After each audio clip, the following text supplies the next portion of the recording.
Look at this painting. A giant goat crowned in oak leaves, surrounded by women offering up starving children under a crescent moon. Bats circling overhead, dead infants discarded on the ground, and hanging from a stake in the ground, 3 tiny bodies strung up by their necks. This painting was not hidden in some vault. It was not seized by authorities. It was hanging in the private bedroom of one of the most powerful women in Spain. And the man who painted it? He was going deaf, slowly, poisoned by the very paints he used to create it. This is the true story behind Goya's Witches' Sabbath. In 1793, the most celebrated painter in Spain collapsed. Francisco Goya was 46 years old, at the peak of his career, the official court painter to King Charles IV. Then one day, without warning, his world went silent. He was hit with crippling headaches, violent dizziness, hallucinations, and a ringing in his ears that never stopped. His vision blurred, his right arm partially paralyzed. For months, he was bedridden, unable to work, unable to hear. Doctors at the time had no idea what was wrong with him. Some whispered about syphilis, others blamed a mysterious fever. But modern medical analysis points to something far more disturbing: the paints themselves. Goya worked extensively with lead white, a pigment prized for its brilliance, but devastatingly toxic. Day after day, year after year, he mixed these powders with his bare hands, inhaled the dust in poorly ventilated studios, and slowly accumulated lethal levels of lead in his body. The diagnosis that best fits every one of his symptoms, the deafness, the hallucinations, the dizziness, the partial paralysis, is chronic lead poisoning. His art was literally killing him. And when Goya emerged from that illness, he was deaf for the rest of his life. He would never hear another human voice again. He was 47 years old, and everything about his art changed. Before the illness, Goya painted pastel tapestries of aristocrats playing in fields, elegant portraits of royals in fine clothing, pleasant, safe, conventional work.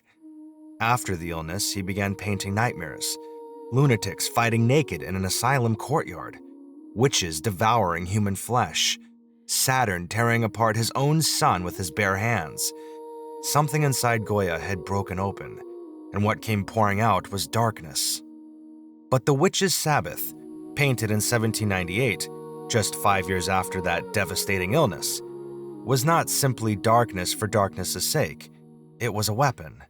And to understand why, you need to know about the woman who commissioned it and the horror that inspired it. Her name was Maria Josefa Pimentel, the Duchess of Osuna. She was one of the most powerful women in all of Spain, wealthy, politically connected, and fiercely intellectual. While most Spanish aristocrats hosted parties filled with gossip and gambling, the Duchess ran an enlightenment salon. Scientists, philosophers, and artists gathered at her place to discuss reason, progress, and the dangerous grip that superstition still held over Spanish society. She became the first female president of the Royal Economic Society's women's branch. She purchased one of the first editions of Goya's satirical print series, Los Caprichos.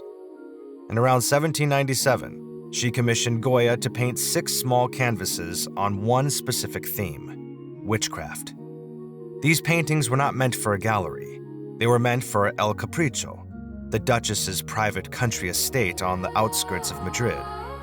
The gardens of El Capricho were already filled with esoteric and initiatory symbols.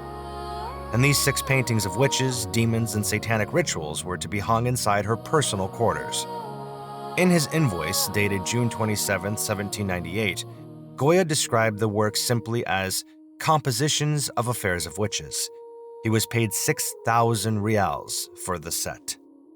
Now, here is where the story turns. Neither Goya nor the Duchess believed in witches. That is the entire point. These paintings were not expressions of fear. They were not expressions of contempt. Goya himself once wrote in a letter to a friend, "I don't fear witches, spirits, ghosts, bullying giants, brawls, or scoundrels, nor any class of bodies do I fear except humans." The real target of this painting was not the devil.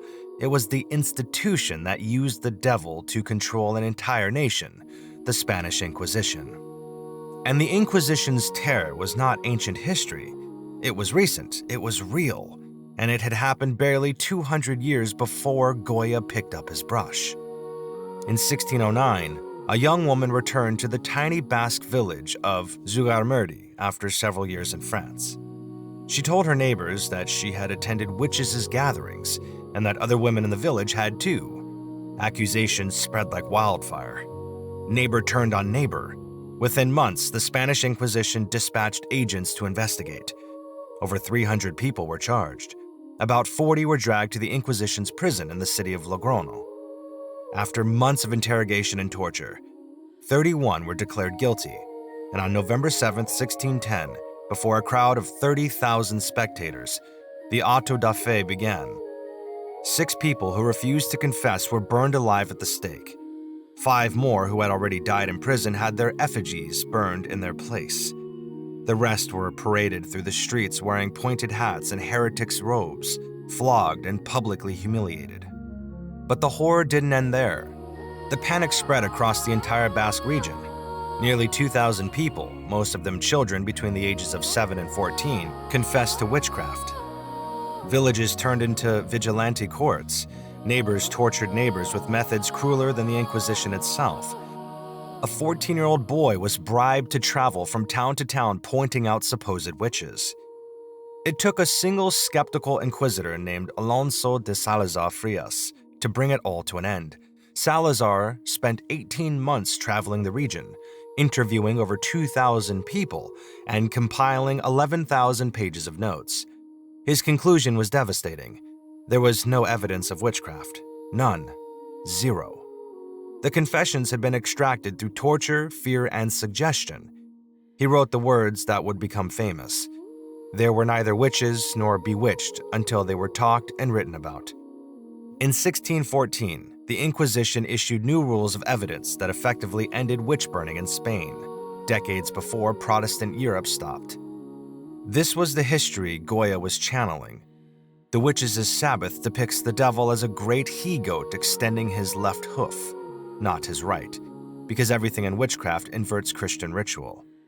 The crescent moon faces the wrong direction. Dead and dying infants are being offered up to Satan, and the entire scene is rendered not with terror, but with a kind of grotesque absurdity, because Goya wanted you to see how ridiculous it all was, how dangerous superstition becomes when powerful institutions exploit it. The goat is not the real monster in this painting. The real monster is the ignorance that created him. And the Duchess understood this perfectly. By hanging these paintings in her private estate, she was making a statement that would have been dangerous to make publicly. The Inquisition and the Church had weaponized fear of the devil to control the Spanish people. The aristocrats and intellectuals of the Enlightenment saw through it, and Goya gave them the images to prove it. But here's part of the story that's the most haunting. Goya was not finished with this subject. 25 years after painting this small, delicate canvas, he returned to the Witches' Sabbath one final time. By then, he was 75 years old, completely deaf, living alone in a farmhouse on the outskirts of Madrid called the Quinta del Sordo, the House of the Deaf Man. He had survived Napoleon's invasion of Spain. He had witnessed massacres. He had watched the Enlightenment crushed under the boot of a restored monarchy. And on the walls of his own home, in complete secrecy, he painted 14 massive murals that would come to be known as the Black Paintings. One of them was a new Witches' Sabbath, but this version was nothing like the 1798 original. Gone were the delicate colors and satirical distance. This new painting was enormous, over 4 meters wide, and it was pure horror. A massive black goat looming over a crowd of terrified, grotesque figures with animal-like faces.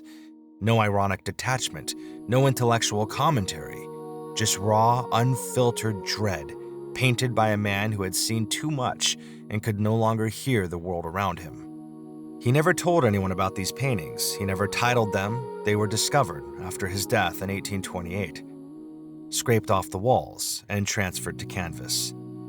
They now hang in the Prado Museum in Madrid.